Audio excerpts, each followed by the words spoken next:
Chapter 2. Slavery was illegal throughout Republic space, but the planet Tatooine was in the galaxy's outer rim territories where the laws of the Republic rarely applied. Shmi Skywalker had been a slave almost her entire life, ever since space pirates captured her family during a space voyage. Separated from her parents at a young age, she had changed owners many times. One former master, Pylipa, had been kind and had taught Shmi valuable technical skills, though Pylipa had planned to free Shmi. She died before she could, and Shmi instead became the property of one of Pylipa's relatives who did not want to free her. Before coming into Gardulla's ownership, Shmi had given birth to Anakin. Shmi could not explain Anakin's conception. There had been no father, but she accepted him as the greatest gift she could have ever received.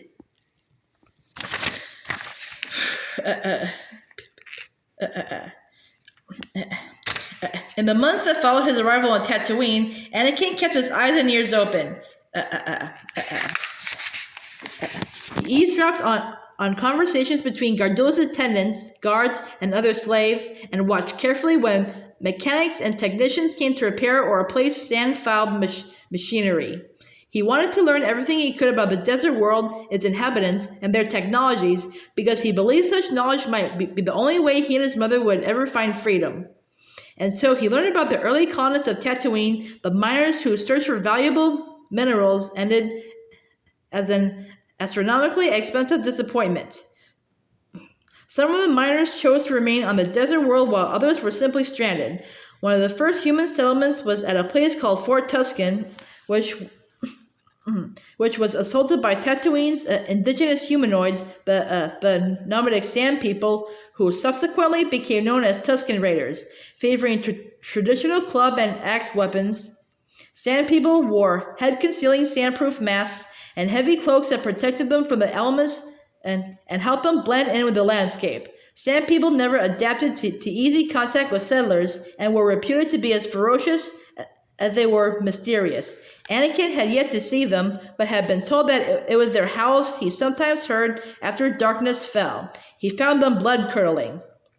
Tatooine's other significant natives were the Jawas, diminutive beings with glowing eyes who salvaged the miners' enormous abandoned vehicles to scavenge the desert for any scrap of metal or bit of junk that they could transform into goods for sale or trade. Although Jawas were almost as malodorous as a backed-up refresher, Anakin looked forward to their visits to Gardulla's estate because he learned a great deal by watching them work. Much to the amazement of the other slaves and a few attendants, Anakin quickly gained a reputation for being able to fix discarded appliances. As for Gardulla, Anakin learned that she competed with an even larger Hutt named Jabba over control of various enterprises on Tatooine. Anakin also discovered that Gardulla fed those who displeased her to a monstrous krayt dragon that she kept in a pit beneath her fortress-like palace off Mos Espa Way, and that she was addicted to betting on the pod races. Anakin was in no hurry to meet any krayt dragon, but he was intrigued by everything he heard about the dangerous, high-speed sport that involved a pair of repulsor lift engines tethered to an open cockpit vehicle. The first time he overheard two of Gardulla's attendants discussing the design of a pod racer they'd seen, he remembered the dream he had had just before he arrived on Tatooine. According to the attendants, pod racing was the biggest attraction in Mos Espa, and it drew crowds from all over the galaxy. Anakin wondered if he'd ever get to watch a pod race.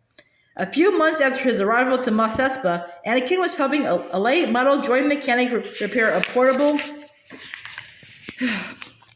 evaporator near the estate's main entrance when a winged, pudgy-bellied Toydarian with a flexible trunk-like nose flew into the courtyard. Seeing the boy, the Toydarian paused, hovering in the air, and examined Anakin's handiwork. Speaking in Huttese, the Toydarian said in a low, wheezy voice, "You put in that water pump unit the wrong way."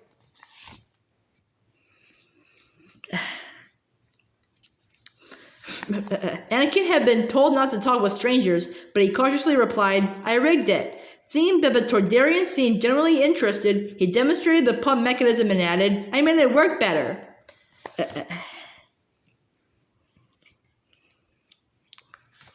The Toydarian's eyes went wide as he watched the pump and fluid operation. Who showed you how to rig it?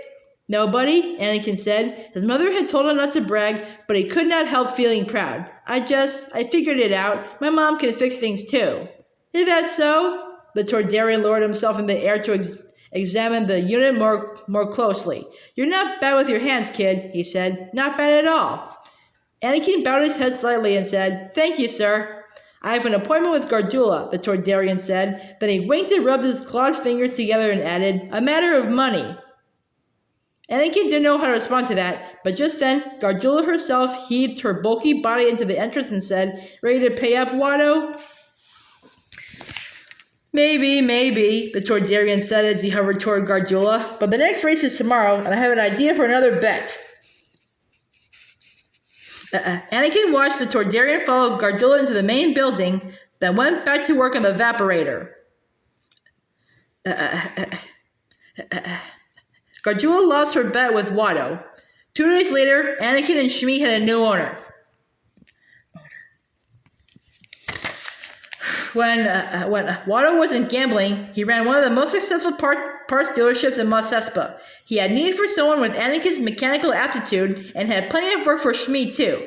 Both mother and son were grateful to Watto for keeping them together, and after sharing a dingy, fetid room with 6 other slaves at Gardula's estate, they were astonished to learn that they would have an entire hovel to themselves at Slave Quarters Row along the outskirts of Mos Espa. Watto believed they should feel grateful and made it clear that if they didn't do as he said, he filled the hovel to capacity with additional slaves. As days turned to weeks and months became years, Anakin made the best of his time, learning all that he could about technology and interstellar travel. He studied the aliens who passed through Mos Espa and got to know the local merchants on a first-name basis. While sitting in junk starship cockpits, he learned to recognize the controls for thrusters, stabilizers, and repulsors. From watching other mechanics and pit droids, he became proficient at repairing pod racers at Watto's shop. By age 7, he began to secretly salvage bits and pieces to restore a junk pod racer cockpit and a pair of Radon Alder 620C engines that he hoped to transform into his very own pod racer. He kept this project under the cover of an old tarp in the area of the common refuse dump in back of the slave housing where Watto never ventured, and deliberately kept the pod racer looking like it would never run. If Watto ever found out about it, he would dismiss it as just some childish project.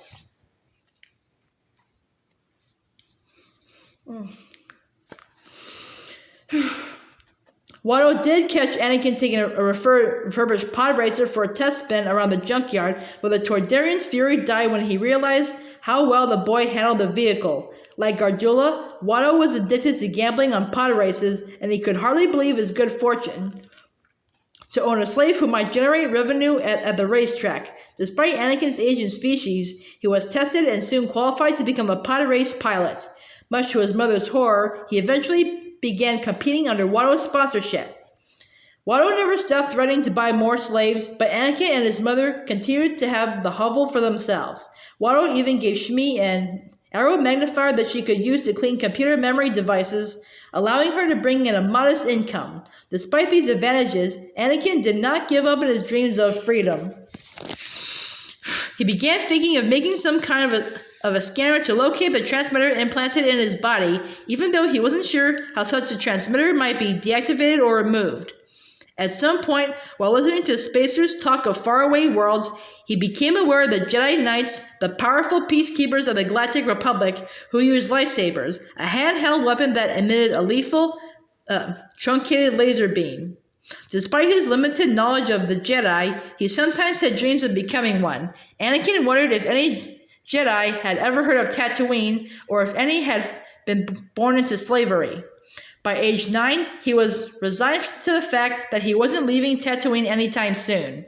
Still, every night, lying in the darkness of a small room that was cluttered with his various homemade devices and scientific projects, he vowed, "I won't be a slave forever."